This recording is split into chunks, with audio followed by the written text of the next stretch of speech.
All right, what's going on, everybody? How you doing? Back with another episode for you. So with this one, I want to talk about free agency. You know that free agency, the what is it? Legal tampering period started Monday. Free agency doesn't officially start till Wednesday, but we're seeing deals get announced and all that all now. So Patriots are doing what the Patriots normally do. They took care of some in-house free agents while other teams are spending money. Brought back Jonathan Jones, which I like that move because came back on a team-friendly deal. Doesn't really kill their cap or anything like that. I mean, they have over 30 million in cap space. They traded away Jonnu Smith to the Falcons, which John Smith. I mean, you could either be in or out on him. I wouldn't be upset either way. I do think he probably didn't live up to the contract. I was a little interested to see what Bill O'Brien would have been able to do with him, but the Patriots decided to move him on for a seventh round pick. Um, I will do another video on Falcons moves, of course, because I can't say of course because I haven't really talked about the Falcons, but I will do that because I do want to kind of pay some attention to what the Falcons are doing.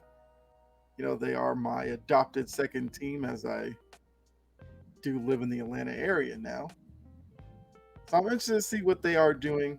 Like I said, I will talk about that on another episode. But I want to focus on my team, the Patriots, on this one. So they sent Jonnu Smith away. Then they re signed James Ferentz. So that's not really a big deal. But um, we know the Patriots, when the first wave kind of happens, Patriots usually aren't that active in that aspect of free agency.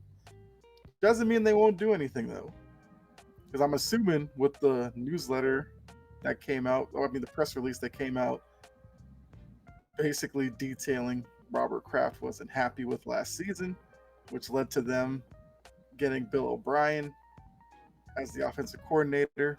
You know, Adrian Clem, offensive line coach. Other coaching staff moves probably will happen, but it definitely seems like Robert Kraft is putting pressure on Belichick to get this team to show some improvement next year. I mean, they were 8-9 last season, so to improve from that probably means back to the playoffs. Let's be real about it. The AFC East is not going to make it easy. Buffalo, we know, has some talent. Jets look like they're about to trade for Aaron Rodgers, apparently, or maybe not. Who knows? I'm not going to go down that rabbit hole talking about Aaron Rodgers, but the Dolphins are a talented team as well. The Patriots definitely have some work that they have to do to keep up with the other teams in their division. So I have 10 free agents that are still available. At least at the time I'm recording this, they are still available. That I wouldn't mind seeing some of these guys in a Patriots uniform next season. So as I go through these, obviously you let me know down in the comment section whether or not you agree with my list of 10. If there's somebody on here that you wouldn't want to see in a Patriots uniform, or if there's a player I left off that you think I should have talked about, definitely do that as well. But let's go ahead and get into these. There are some interesting names on here. So let's go ahead and get started with the first one. Jordan Poyer is a guy I'm looking at. He played for the Bills last season. He would fill a need that this team definitely has because with Devin McCourty retiring, safety is a need. Obviously, you can get one through the draft. Not going to say that they probably wouldn't, even if they were to sign him. But Jalen Mills has come out and said that he's more than a cornerback. So technically, if you wanted to play Jalen Mills at safety, you could, and then maybe you don't need a Jordan Poyer. But I'd probably rather see them go ahead and get a safety like Poyer, who's got great ball skills when it's in the air. He can come down, make tackles in the backfield as well. Very versatile safety, which is definitely something that the Patriots need. You know, they have guys like Duggar, Phillips who play more in the box.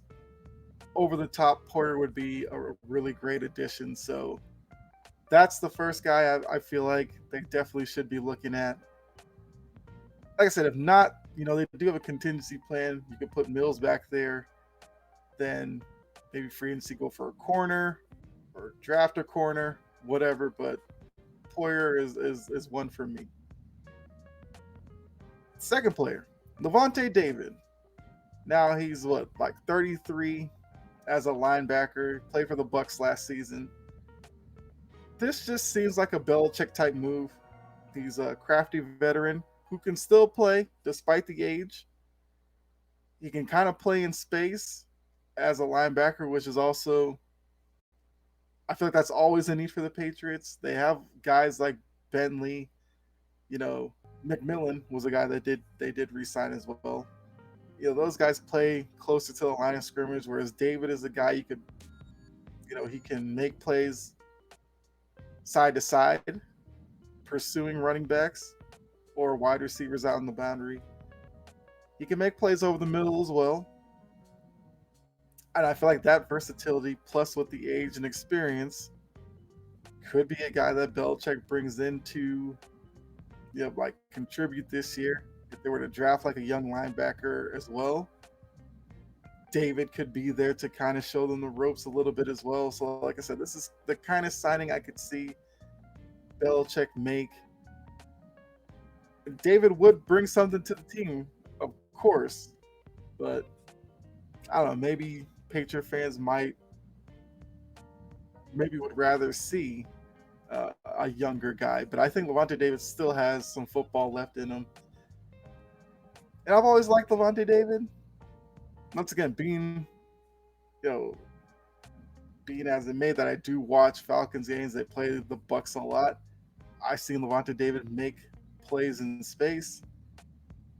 So I wouldn't be mad if they were to sign Levante David. Next up, Mike Gesicki from the Dolphins. He's a tight end who definitely feels the need. He feels the need, I believe, that they would have hoped Jonnu Smith kind of would fit. Even though Jonnu Smith, I feel like, is a, let's see, how do I put this? More of a maybe gimmick type tight end. Gesicki would be like a stretch tight end. He can line up slot. He can line up inline, although not so much inline, but more like a slot tight end type, which I feel like is something the Patriots are definitely going to be looking for because of the need for playmaking offensively. Gesicki, we know, is a very talented tight end. He didn't really have a great year last year. I guess he didn't fit McDaniel's system. So maybe you can get him for a little bit less. We'll have to see how this market kind of shakes out. But tight end is definitely a need because right now, Hunter Henry is the only tight end you have. Hunter Henry and Mike Gesicki, if they were on the field together, could create some problems for defenses. Both guys show the ability to get open. For an important year for Mac Jones and his development and whether or not he, you know, kind of stays in New England beyond, you know, the 5 years or the 4 years on his rookie deal. Getting him a second tight end would not be the worst thing to happen. So I think Gesicki would be a really good signing if possible.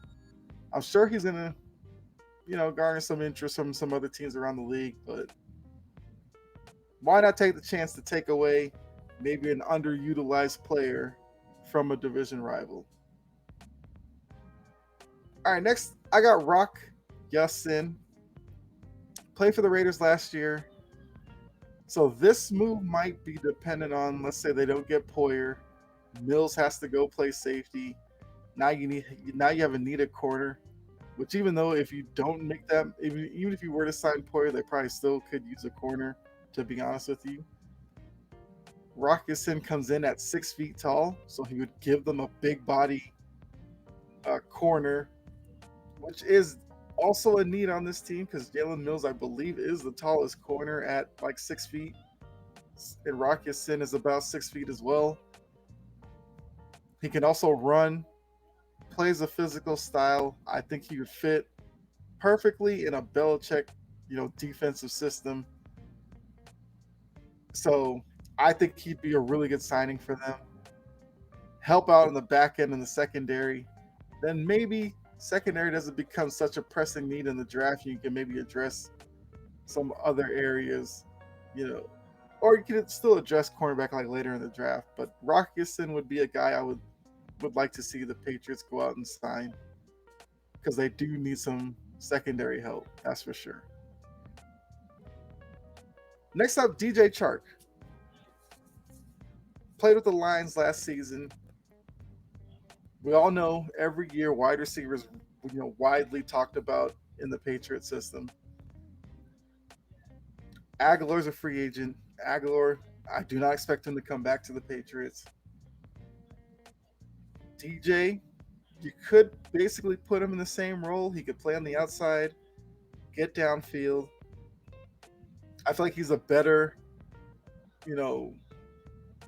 wide receiver with the ball in the air than Aguilar. Aguilar had some drops. That's always been an issue with him. He also had some catches that turned into fumbles because of ball security. I think DJ Chark would be a great addition. You line him up with, Kendrick Bourne. Jacoby Myers left. He's going to the Raiders. Although I felt like Myers is going to be gone anyway.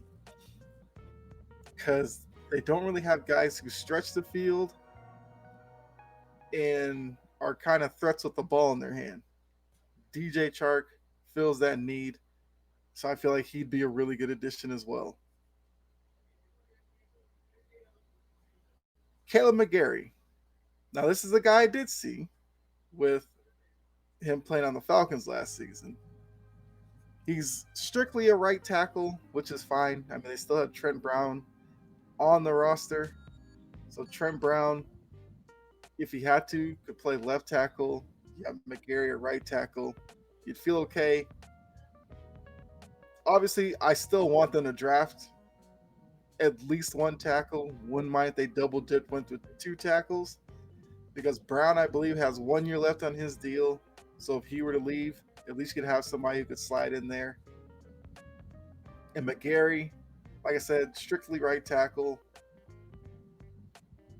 So, if you draft 2 tackles, you could have one who's a starter next season and one who's in, and then the other one should be in the rotation. So I feel like for next season, I wouldn't be mad if I saw Brown on the left, McGarry on the right. The interior of the offensive line, I think, is still pretty good. It's been the tackles who have been an issue. Hopefully Brown has a better season next year. But, with them not getting McGlinchey, who went to the Broncos, who I believe was like the top tackle on the free agent market. McGarry, if he doesn't go back to the Falcons, which is always an option since the Falcons are out there spending money, yeah, bring him to New England. I wouldn't be mad about that either. All right. Drew Tranquil. So to be honest with you, I did not know a lot about him. I know he played on the Chargers last season. But when I watched some videos about him, he fills a need at linebacker as well. He's I believe he's an inside linebacker, but he can play in coverage. Once again, as I mentioned with Levante David, that is a need that I see with the Patriots. The secondary was good last season, you know, with that like Jack Jones, McCourty, Jack Jones who was suspended at the end of last season. Hopefully he comes back next year. He can play well. Marcus Jones, who was more of a special teams guy, I feel like we'll probably see more of him in that secondary as well. The linebacking group, like I said, Bentley, McMillan, guys like that are valuable, probably closer to the line of scrimmage, whereas Tranquil can cover tight ends down the middle, cover a running back, coming out of the backfield. He can do stuff like that. You don't necessarily want Bentley doing that or McMillan, really. Some of that responsibility you could pass off on Phillips or Duggar if they're playing closer to the box. But Tranquil as well gives you some versatility in that aspect. So then now maybe Phillips and Duggar can come in on a blitz or something because you don't have to worry about linebackers getting lost in coverage. And Tranquil's a guy I believe the Patriots probably really could get. I don't know how much interest he may get on the open market or if he probably wouldn't command a big time contract. So I could definitely see Tranquil as a guy the Patriots go for in the kind of second round of free agency. All right. Darius Slayton is another wide receiver I have on my list here. He played for the Giants last year. He's a guy who can stretch the field as well, which I mentioned with DJ Chark is a need. I could probably throw up my other guy on here, Paris Campbell as well. So between Slayton, Campbell, Slayton with the Giants, Campbell's with the Colts last season.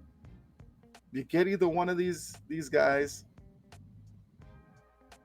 I feel like your wide receiver room, I would be happy with.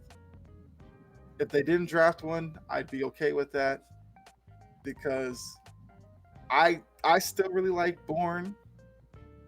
I think Thornton should have an increased role next season under Bill O'Brien.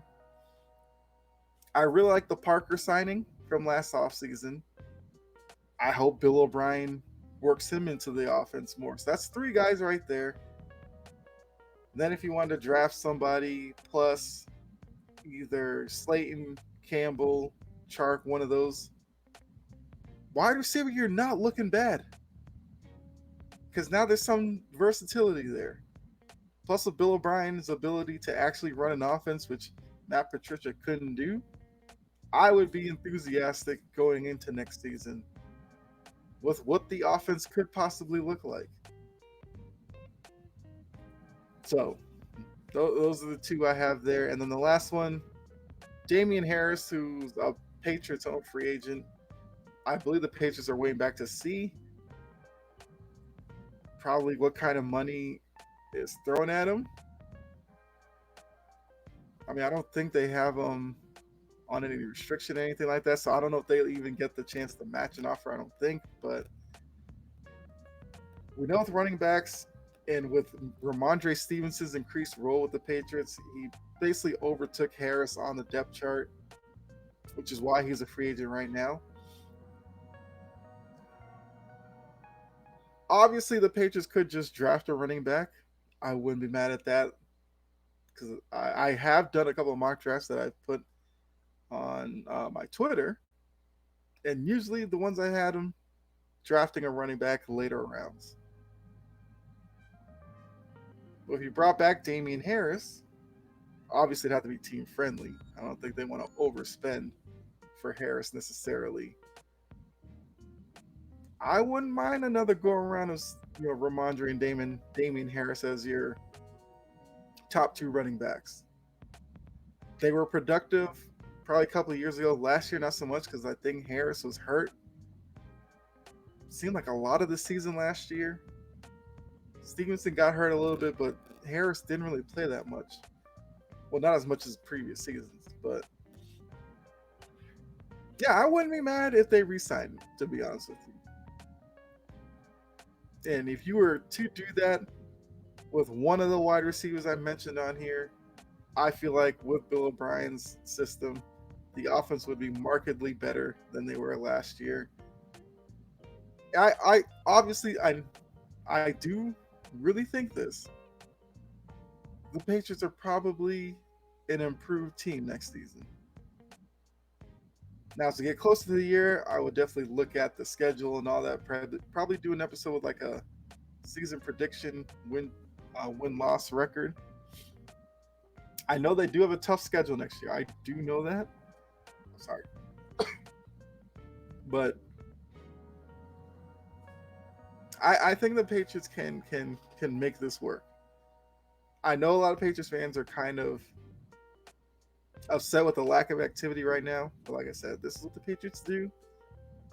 They let a lot of the big name players go early.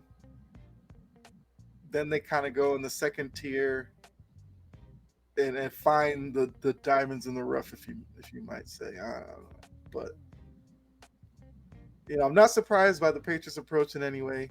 But some of these guys on the list I have, if they could get 2 or 3 of these guys, I think they've done well in free agency, and then we could kind of turn the page to the draft. But like I said early in the episode, you guys let me know what you think. Who do you want the Patriots to target in free agency? Like I said, I'll probably wait until free agency is over and maybe recap what the Patriots have done. I'll also do one for the Falcons because I do know some of you probably want my thoughts on the Falcons, but we'll say that. Whew, sorry. But I'll say that for another episode. So thank you for tuning in. Hopefully you enjoyed the episode. And if you did, hit the like button, subscribe, share. Really appreciate it. As I always say, be safe out there. God bless. And I'll catch you next episode. All right. Have a good one.